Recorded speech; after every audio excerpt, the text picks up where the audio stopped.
छत्रपती शिवाजी महाराज जयंतीनिमित्त अक्का फाउंडेशनच्या वतीनं निलंगा उदगीर रस्त्याजवळ शिवरायांची अनोखी प्रतिकृती साकारण्यात आली।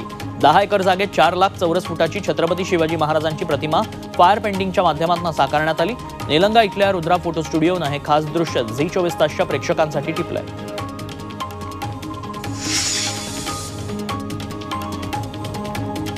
मुंबईतील दादरच्या शारदाश्रम विद्यालयातील विद्यार्थ्यांच्या पालकांनी राज ठाकरेंची भेट घेतली। निवडणूक आयोगानं 1ली ते 4थीच्या शिक्षकांना निवडणुकीचं काम देण्यासंदर्भात नोटीस पाठवली आहे। शहरातील 4136 शिक्षक निवडणुकीच्या कामाला बाहेर पडले तर विद्यार्थ्यांना शिकवणार कोण हा प्रश्न पालकांनी केलाय। उद्यापासून अटल सागरी सेतूवरून एसटी महामंडळाची शिवनेरी बस धावणारे पुणे स्टेशन ते मुंबई मंत्रालय आणि स्वारगेट ते दादर या 2 मार्गावर शिवनेरी बस सुरू करण्यात येते।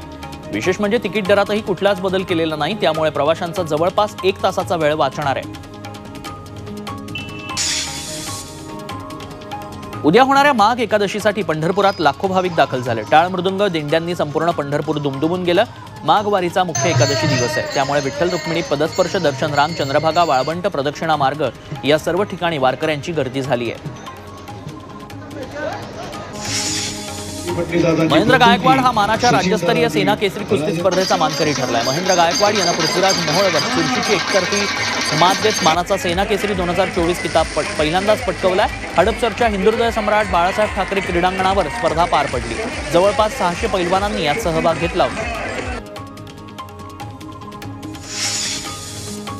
तोडचे आमदार अमित झनके यांनी क्रिकेटचा आनंद लुटलाय। बळीराजा क्रिकेट चषक स्पर्धेत ते मैदानात उतरले। यावेळी त्यांनी शानदार फटकेबाजी केली। हिमाचल प्रदेशच्या मनालीत मोठ्या प्रमाणात बर्फवृष्टी होतीये। या बर्फवृष्टीचा पर्यटकांनीही मोठ्या प्रमाणात आनंद लुटलाय। बर्फवृष्टी अनुभवता आल्यानं पर्यटक आनंदून गेले।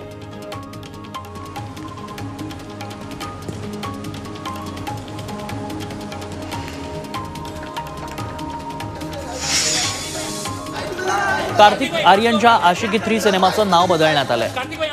तो आशिकी हे असं नाव या प्रोजेक्टला दिल्याचं सांगण्यात येतंय। अद्याप निर्मात्यांकडून कोणत्याही प्रकारची घोषणा करण्यात आलेली नाही।